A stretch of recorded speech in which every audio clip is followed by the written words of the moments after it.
Welcome back to the channel. This is the Earth Science Classroom. This video is looking at petrology and rocks, in particular sedimentary rocks, and one is the focus, which is coal. How coal is formed, the process and sequence that forms coal over a long period of time, the definition of coal, and the composition of coal is all covered in this video. This is the Earth Science Classroom. We start our journey of looking at coal formation here in the swamps of the Carboniferous period back around 360 to 300 million years ago. Now, in different locations around the world, coal has different dates or when it was first formed during geologic time, but the majority is the Carboniferous period, and the swamp environment and the tropical climate enabled large accumulations of plant and organic material to develop, grow, and then eventually die, decompose, and start the whole process and sequence of forming coal over a very long period of time. So initially, you're looking at between 50 to over 100 million years of formation. But it all started in these prehistoric swamps around the world. The origins of coal come from the swamps of prehistoric Earth during the time of Pangaea, and through the time of splitting and rifting and continental drift and tectonics, and how the Earth has reshaped itself on the surface to present day positions. And those prehistoric tropical swamps and estuaries and coastal regions that had a high amount of plant material, trees, shrubs, bushes, anything organic on the forest floor or the swamp region, became coal. It is sedimentary, so it has the diagenesis, it has the steps and processes that go from the simple sediment, in this case organic material, which is the plant debris, the plant material, the humus, the decomposition of the plant material, through various stages of diagenesis or metamorphism in this case, to produce the final product, which is the various grades and ranks and levels and variations of coal, going from the very soft coal to the hard coal, going from different shades of brown and grey to the very dark black coal, which is the highest grade with the highest carbon content. So it is a carbonaceous rock. It is combustible. As we know, we use it in mining and energy production around the world. Still do, unfortunately, because of the element of pollution and harmful products that is released once this material is heated and burnt. It is solid and it is brittle. So coal is the organic sedimentary rock formed over tens to 50 to 100 million years worth of formation underground, and goes through similar steps and sequences as other sedimentary rocks.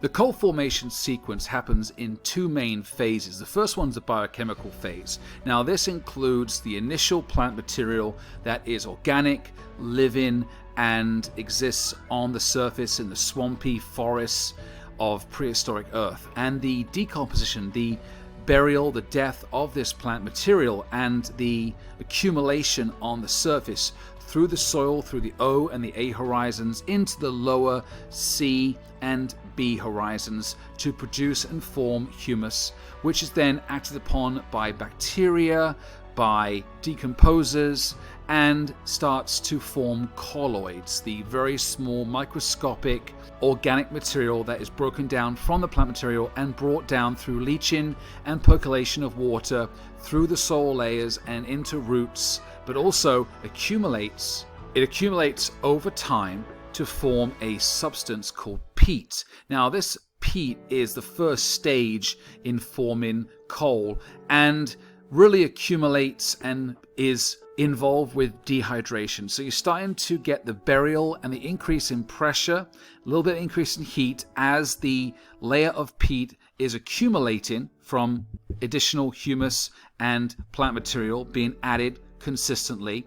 And this peat is positioned or situated a little bit down deeper than the soil, and it starts to form and squeeze out all of the water and other elements and start to form just that carbon content. So it's the first stage of forming coal, and this could take thousands to hundreds of thousands of years to form. And a great place to see this is peat bogs. And we call this the biochemical phase because of the changes in the biocomponent, from the plant material getting broken down into small pieces, eventually into colloids, and then accumulating into peat. So really there's very little pressure and heat added at this point. It's just the change of material into that final phase, which is peat, under this biochemical stage. Once we have peat forming underground, maybe a couple of feet or maybe on the surface with a peat bog, you get the next phase to form coal, which is called the geochemical phase. This is where we start to add the diagenesis and in particular the what's called coalification or metamorphism section of this formation process. So the peat is going to accumulate, and once you get increased burial, more or new sedimentary layers added above it, or the soil is being added above it, and this layer of peat is going to be buried deeper and deeper and deeper, you start to have the added pressure, the compaction, the compression, the dehydration, the loss of or removal of various other elements that were in the peat, and now you're being squeezed out and forming what's called lignite. Lignite is soft coal, it's brown coal, and it's the first stage of this geochemical phase on its way to forming eventually hard coal. Now lignite could spend or be forming for at least 50 to 60 to 70 million years, and it's that first transition into coal, and it's still brittle, it's still flaky as a material, but it's brown coal. Then the increased temperature, the increased burial, the increased pressure, you start to squeeze, compact, remove more excess elements and components of the lignite, and it starts to form what's called hard coal. And the first layer or first component is subbituminous coal, and then it turns into bituminous coal. Now again, this is based on various attributes of the coal, which includes the carbon content, it includes the amount of volatiles, it includes the moisture amount, still a decent amount of moisture in this soft coal, and it starts to turn various shades of grey and dark grey and maybe even black in some cases, but it's still soft coal based on the BTU value and the carbon content. If we continue the geochemical phase of applying heat and pressure to the soft coal, to the bituminous coal, you're eventually going to turn into hard coal, which is 85% carbon content, very little moisture, very little added volatiles, and you get hard coal, which is anthracite. And there's 3 different levels: semi-anthracite coal, and meta-anthracite coal. Again, we're on this process of coalification is also at this level of carbon content called graphitization, where the production of graphite, and again graphite is pure carbon in a different lattice structure, and if you change it we get diamonds. But we have this sequential increasing carbon content, the less moisture content, less volatiles, and you're going from that subbituminous coal, that soft coal, which is gray color, through to this very strong, very hard meta-anthracite coal. And this is a very small percentage of the coal we extract in energy production and mining, around 1%, compared to the majority of coal, which is bituminous coal used in energy production. So coal starts out as plant material, organic matter from the surface that goes through a set of sequences, both biochemical and geochemical, over the course of a very long time to end up as coal beds, coal deposits at certain depth. These could be very deep or close to the surface based on tectonics and based on uplift and also burial and extent of heat and pressure. So the formation of coal is dependent on a multitude of variables and conditions, which include obviously time. The length of time that the conditions are consistent to form the high level of carbon content required to turn into coal from peat, from lignite into soft, then hard coal. So the conditions obviously have to be right to produce the plant material in the first place. In terms of the Carboniferous period and other periods further along, closer to the present day, included higher levels of CO2, warmer tropical climates, and tropical latitudes.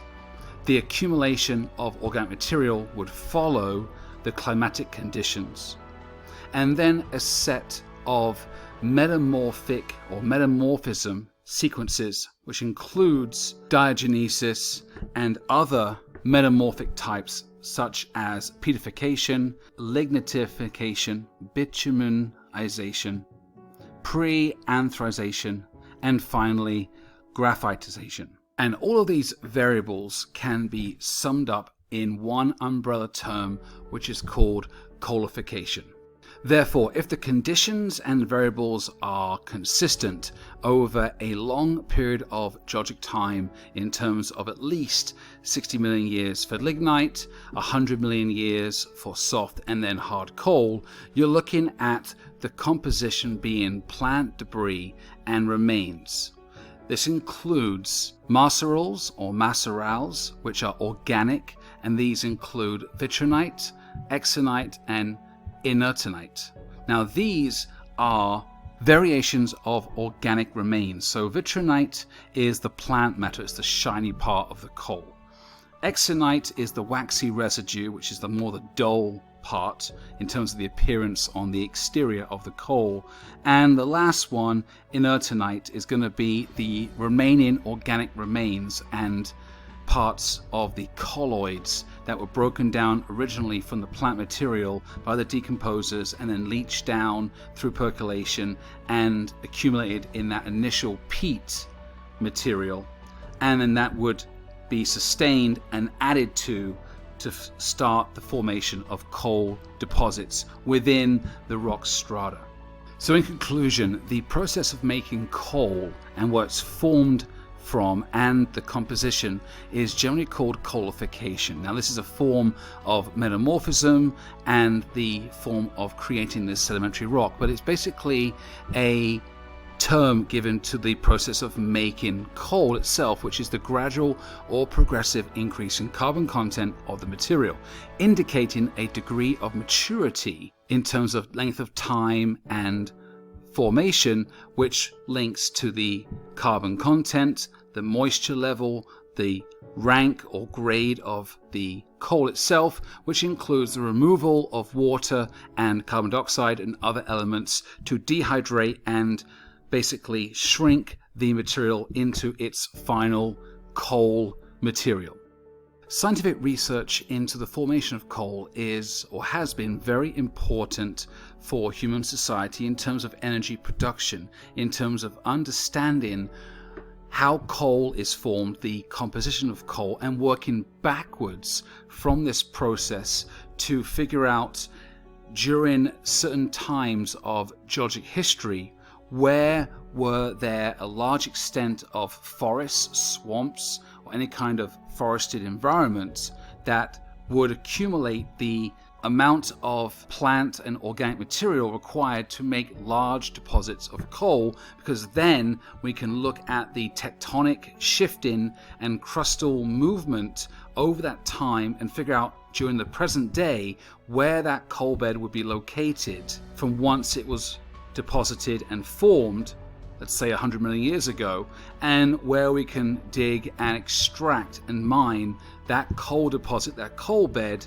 to use for power generation. Now, unfortunately, we still use coal across our world. Some countries use it more than others, but it is a common form of heating and using this as energy production. So we still have in America over 300 years according to journal articles, of coal deposits still there. It is a $20 billion annual industry in the US, and on average each person in the US uses around 3.5 tons of coal each year, and around 33% of all electricity is still produced by burning coal in power plants. So unfortunately, this material is not going away, and the understanding of how it forms is imperative to locating the coal beds. This is the Earth Science Classroom. Thanks for watching the video. If you liked it, please subscribe, like, and share. And if you want more content and videos on Earth Science, please check out my channel.